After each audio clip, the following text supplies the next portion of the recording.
verdade, a história começa com a fundação, porque minha mãe estudou aqui, meus tios estudaram aqui. Só depois, com a inauguração do colégio, as minhas tias mais novas é que estudaram no colégio Padre Eustáquio. Mas todos que vieram, os mais velhos, todos eles estudaram aqui. E eu conheço a escola desde que nasci.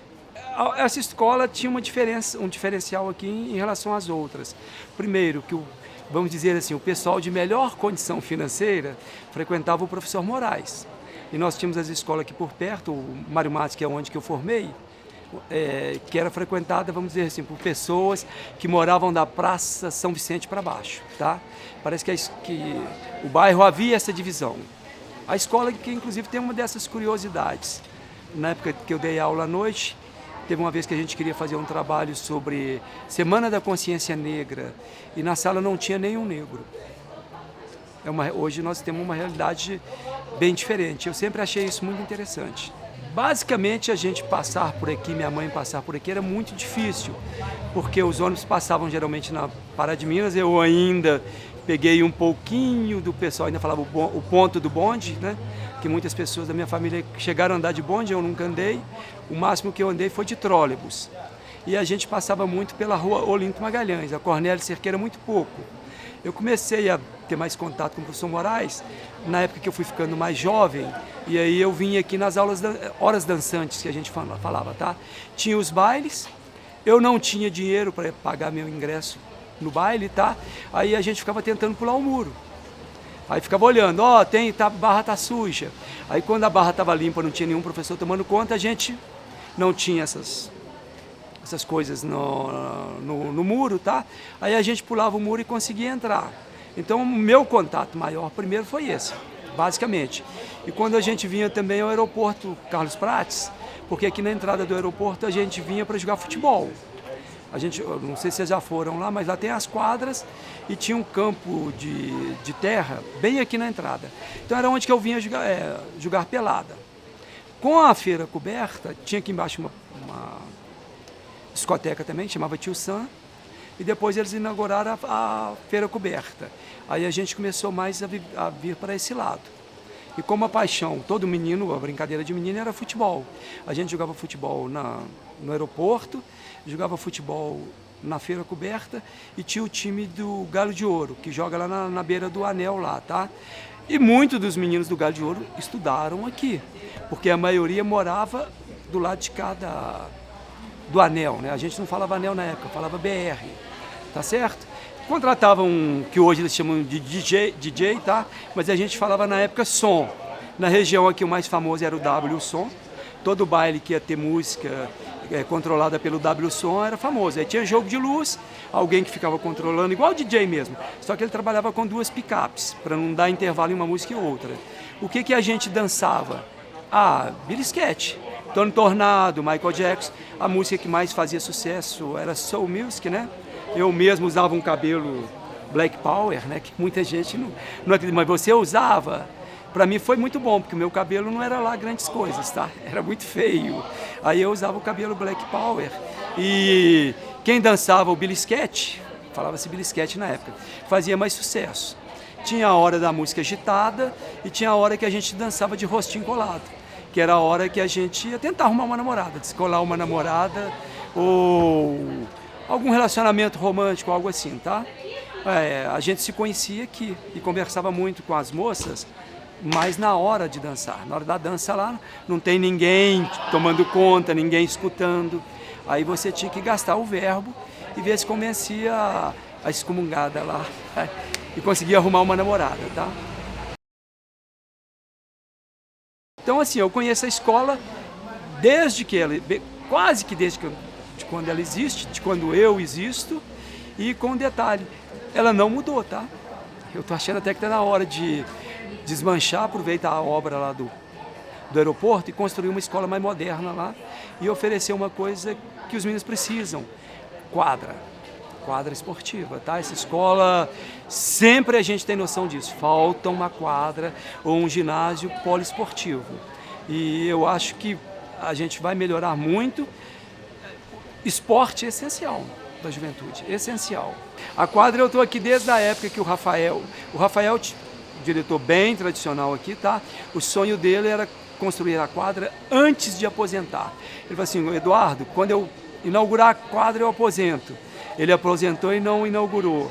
Eu vou aposentar provavelmente esse ano ou ano que vem, e é possibilidade grande também da quadra não estar inaugurada. E eu acho um absurdo uma escola que não tem quadra. E já tivemos até uma época que a gente tinha quadra mais afora. O Rafael alugava uma quadra, tá? Vendia pão de queijo para pagar o aluguel da quadra. Quando teve o concurso do Estado para professores, se não me engano, foi em 2001, por aí, tá? Eu entrei aqui em 2002, é por aí. Já tem 20 e poucos anos que eu estou aqui. Aí eu passei no concurso e foi uma coincidência, eu passei em primeiro lugar, tá? No concurso de professores de Belo Horizonte, do estado de Minas Gerais. Só que tem uma coisa que chamava títulos. Quem tinha títulos ganhava ponto. Então muita gente passou na minha frente por causa disso. Mas na questão da prova, eu fui o primeiro. Aí eu vim aqui, cheguei aqui, a Fatinha estava na minha frente e falou assim, Eduardo, eu tenho, por causa dos títulos, eu passo na sua frente. Mas eu queria o professor Moraes. Aí depois a Fatinha ligou para mim e falou assim, Eduardo, eu desisti de lá porque o Brant é mais próximo da minha casa. Aí eu vim para cá. Chegou aqui, tinha uma moça que tinha sumido. Aí eu briguei com o Rafael. Rafael, eu passei na frente dela, a vaga é minha. Aí ele falou assim, mas ela chegou aqui primeiro. Eu falei assim, mas eu já tinha vindo. Aí eu fui na Secretaria de Educação brigar. A Secretaria de Educação escreveu um memorando mandando o Rafael se virar e arrumar a vaga para mim, porque a vaga era minha. Aí eu comecei a dar aula à noite e trabalhei aqui à noite durante muito tempo, esperando uma vaga no turno da manhã. Só que os professores mais antigos tinham preferência. Aí eu trabalhei muito tempo à noite e eu vinha dar aula em 2 dias só durante a manhã.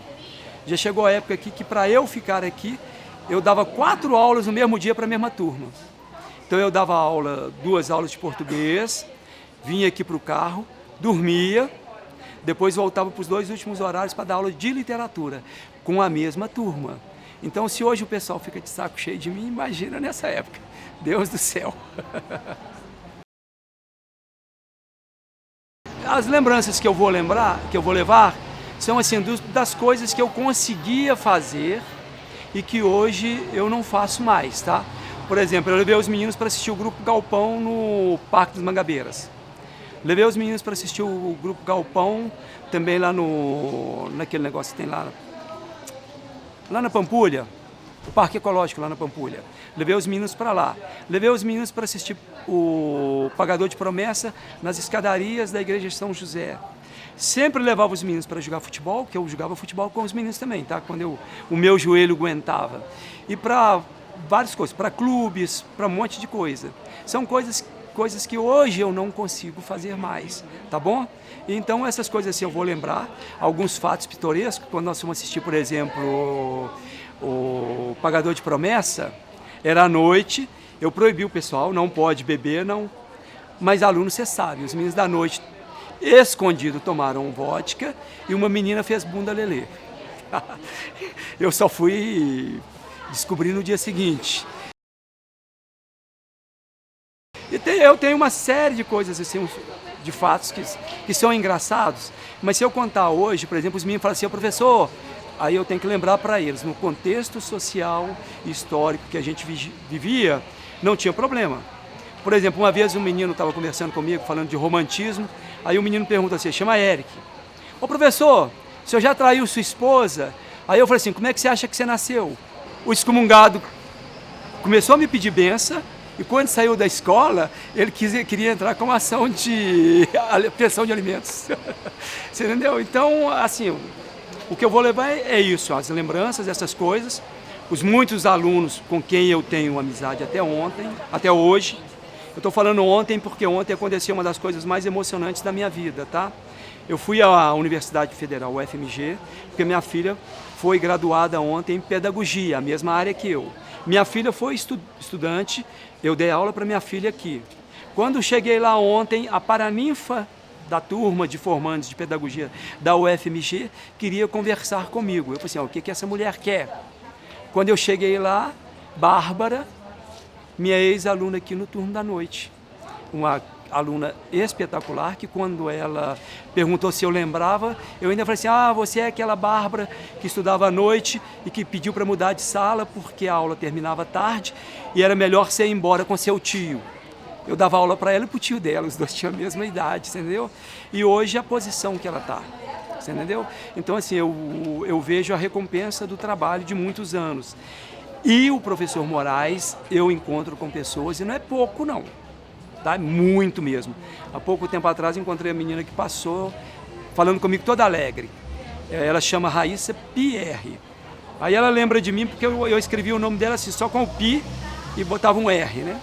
Aí eu falava assim, ela falou comigo, Eduardo, engenharia de software, tá bom? Eu falei assim, tá. Pode melhorar? Ela falou assim, pode. Redação, 960, algo assim. Aí eu falei assim, pode melhorar, Raíssa? Ela falou assim, primeiro lugar. Aí eu falei assim, aonde? Na PUC.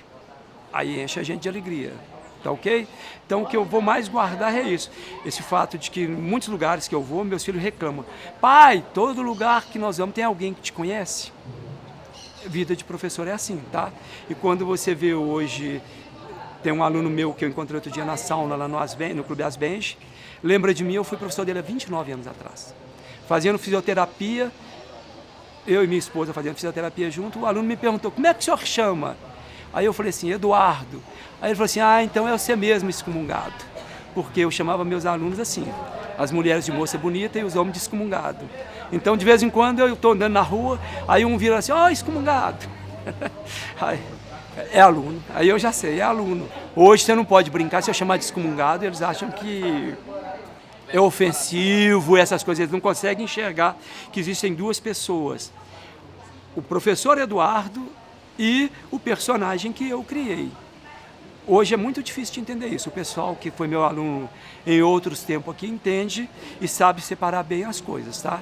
Aqui eu brincava muito e tal, mas eu sou uma pessoa muito séria e introvertido. Difícil de acreditar, mas muito introvertido. Ok?